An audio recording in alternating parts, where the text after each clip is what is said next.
Hi everybody, welcome back to my channel. Today I want to bring up a topic that I've been asked a lot about. People have sent me a lot of messages asking me the same question over and over: how to stay motivated when you're learning to program.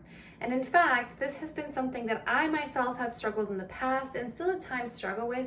This isn't just programming related, this is with anything in life, any types of goals that you have. Sometimes you lose motivation, and with the motivation that's lost, you stop making progress.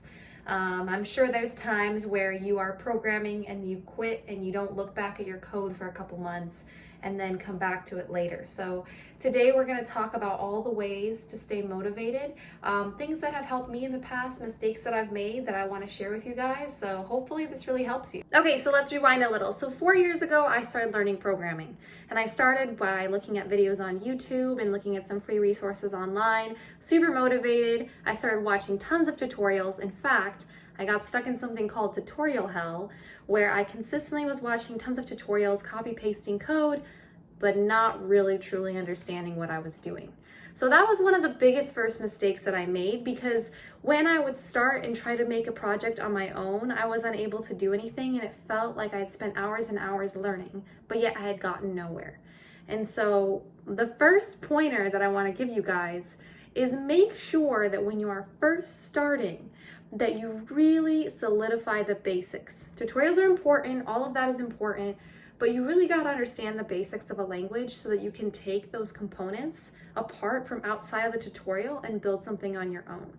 So that's my tip number one.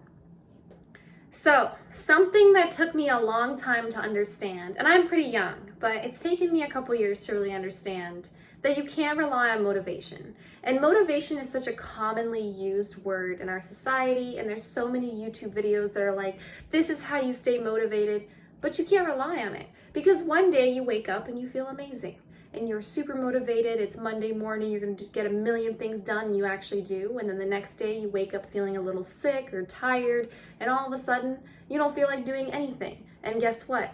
You are gonna make all the excuses in the world to not do those things, because we as humans make the most excuses for ourselves.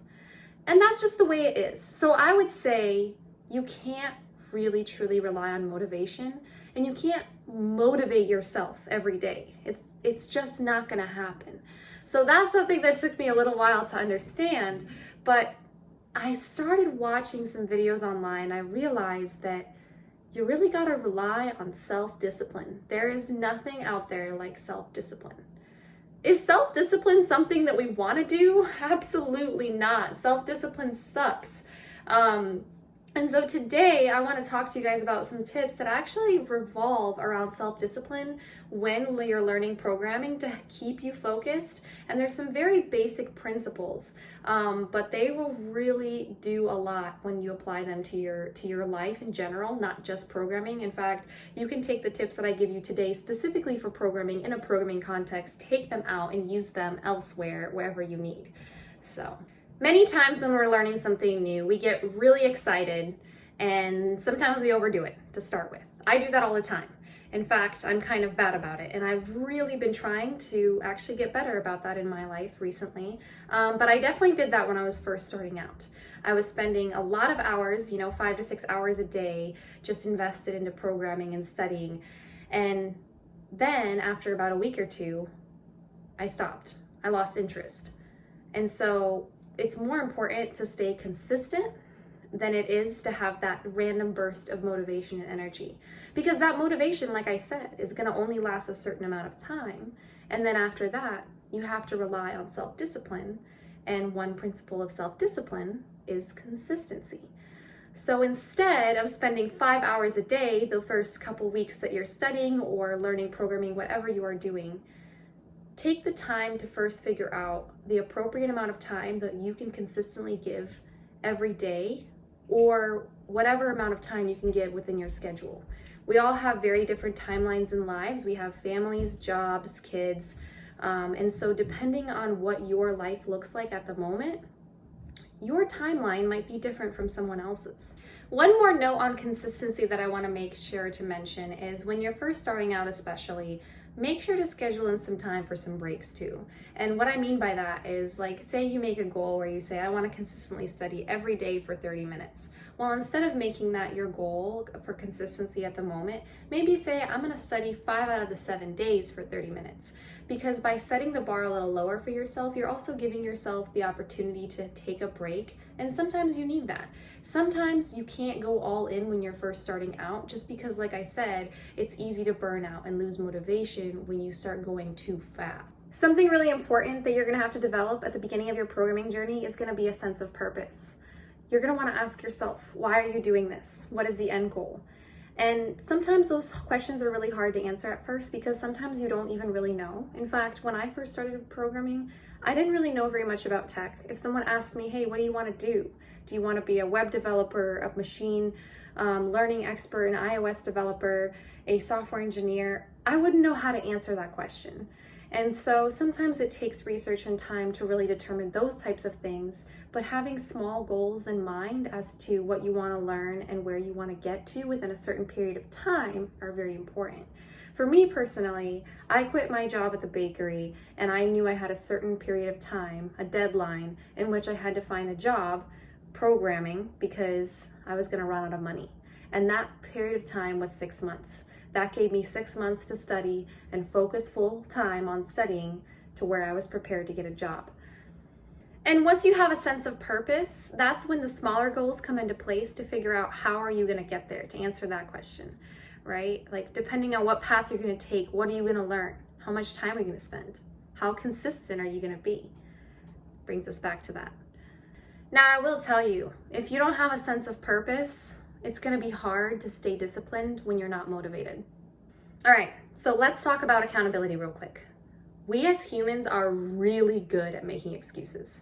In fact, you can make up an excuse for just about anything. And you know what? When you hear an excuse from the side, if you're not that person, doesn't it a lot of times sound really dumb and obvious, like you're making an excuse, but you're trying to be a nice human and not say it, and we're like, oh, you'll get it, you'll get there, don't worry. People won't always tell you that you're making excuses, and so it's important to be accountable and not make those excuses. But at the same time, I don't consider this cheating. Have other people keep you accountable. Let someone know, whether it's a friend, a family member, someone that you are acquainted with, tell them, here's my plan, here's what I'm planning on doing, and here's how consistent I am, whatever. And have them check in with you, And so that way, if you do fall off the track, then they're gonna say, hey man, what the hell's going on? Okay, so what happens if you don't know anybody that you think can keep you accountable? Well, there's actually a really great challenge that happens on Twitter. It's called the 100 Days of Code, where every single day, starting from day 1, you write the day and then also what you did that day, and you post it as a tweet on Twitter. And so although you might have 1 follower on Twitter or 0 followers on Twitter, I messed up the word Twitter, that doesn't matter, because you're recording it somewhere and someone on Twitter might happen to see that you're on day 55 and congratulate you, or not, but you are keeping yourself accountable in a different type of way. One last thing that I would suggest to keep you going on your programming journey is establishing a community around you that is of like-minded people that are learning, that are growing. So you can do that in multiple different types of ways. Twitter, the 100-Day Code Challenge, is a great way to start. You are starting to develop a community there. You might follow some people, they might follow you back and share your journey. Also, virtual meetups. I know that we're in the middle of COVID right now. It's hard to meet people in person, but starting to establish a network of people that are also growing alongside you is really important, and also helps you keep going too, because you're not the only one. Okay, so just to really quickly summarize everything that we talked about the importance of consistency on your programming journey, making sure that you're setting aside a period of time every single day or whatever is appropriate for your schedule. We also talked about having a sense of purpose and having an end goal in mind, and how important that is for self-discipline. The other things that we talked about was making sure that you're not making too many excuses, having somebody to keep you accountable, as well as making sure that you're taking enough time to take breaks and establishing a good community. If you found this video informational, hopefully you got something out of it, please subscribe to my channel. You can also like this video, that will help me out a lot. Leave a comment, interact with it. That is all gonna help me a ton, and I really hope that you guys are able to take these tips and actually apply them. Take the self-discipline that you need. It's really hard, I'm gonna tell you. Programming itself is not easy. None of this is easy, okay? So you guys are already doing a great job just by getting started, but continue. I believe in you and you can do it.